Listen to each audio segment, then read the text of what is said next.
দিন থেকে 4 দিনের মাথায় জামিন নিয়ে এলাকায় এসে আবার মাদক ব্যবসা করছে। আমার এলাকার মাদক নিয়ে বড় মুশকিলে আছি, প্রশাসনের সেই সহযোগিতা আমি পাচ্ছি না।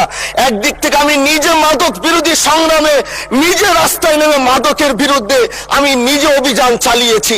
এবার তাদেরকে একদিক থেকে ধরে যখন প্রশাসনের কাছে ইয়াবা সহ গাঁজা সহ দেওয়া হয়, তখন তারা একদিক থেকে আসে কোর্টে চালান করে দেয়। একদিক থেকে গোটা দেশ বলছে এই দেশ মাদক মুক্ত করতে হবে, আরেক দিক থেকে যখন তাদেরকে আমরা কোর্টে চালান করছি, 3 দিন থেকে 4 দিনের মাথায় জামিন নিয়ে এলাকায় এসে আবার মাদক ব্যবসা করছে।